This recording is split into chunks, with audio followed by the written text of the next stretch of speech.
offense. What do you think? I still think we like it. I mean, it's a challenge for us. We've done really well this year against rushing, so it'll be a good challenge for the defense, and it really makes you stay disciplined. So it'll really test the defense and show what we're made of. You guys have worked, I think, every Tuesday. You guys work on that, at least you guys work on that cut blocking deal. Oh, yeah. Does that prepare you, or the speed they come at you is just a different animal? I mean, we try to make it as game speed as possible, but it's what they do, and it's what they've always done. They're the best at it, so you can't always completely prepare for it, but you can do the best you can to practice for it. What's the hardest part about going against someone that you know will catch it?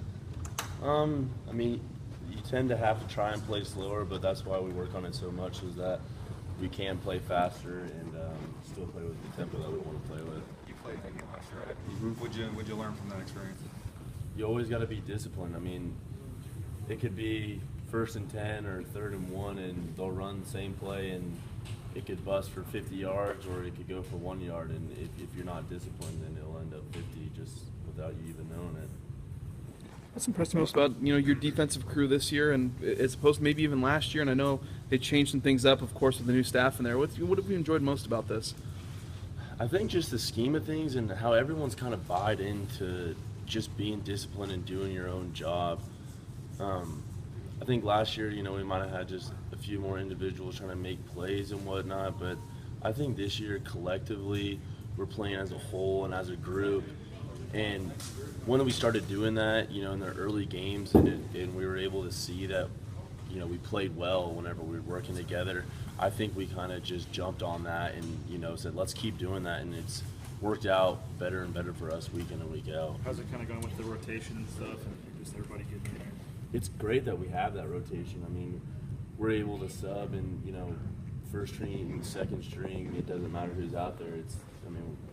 Basically everyone could be on the first team if you were to have one. So it's really nice because you're able to go out there however many plays you have and go as hard as you can, and not worrying about, okay, well, if this is a 10, I haven't had a chance to play down there yet. So, that's one of the great things about college football and, it in general is you get to travel the country with 100 of your best friends and go play a game you love. So, I'm super excited to be able to do that. Well, Martin was saying he's going to give those guys an extra handshake after the game.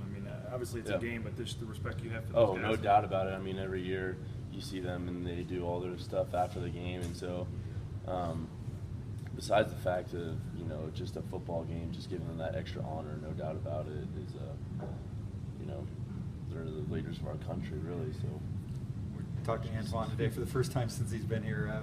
How has he fit in, and what was sort of the reaction on the team to his story and what he'd been through to get here? He's a character, and really you wouldn't know that he went through that if he didn't tell you, just because he doesn't let him burden him, and he doesn't carry it on his shoulder. He just kind of goes along, and he's so grateful to be here, and you can tell that, and it's awesome that he is, and we all love him up, and we're excited he's here. He's an extra character on the field, and a great player on the field just as well. You guys saw in the interview how much character he has, so he's great. When you're counting on a guy like that who's been here for 3 months, how do you sort of walk that line between you want to coach him up and tell him what he's doing wrong, but you sort of have to make sure you're encouraging him at the same time? Yeah, you want to let the coaches do a little bit of that, and the D line in general.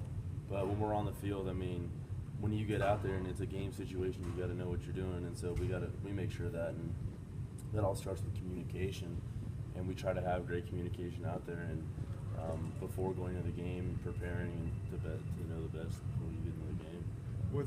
How did you find out, or what was your initial reaction to his story? And the fact that they're recruiting a kid that was essentially homeless. Well, I particularly didn't even know about it, and my parents called me one day and told me about it, and I was because we don't really have a chance to read into all recruiting stuff, and it was before he had got here, and so it was just kind of interesting to me. And then when he got here, it was with some other players, so I really didn't even know which one it was because he doesn't act like it whatsoever. But when I found out it was him, it was actually, I was taking him, it was one of our fall camp trips. We were going over to Big Al's to go bowling, and he just kind of told me about the whole story, and it was extremely interesting. And he was very open about it and kind of told us, and it was just kind of unbelievable story, how much courage he has and whatnot. And it's amazing he made it here, and he can only go further.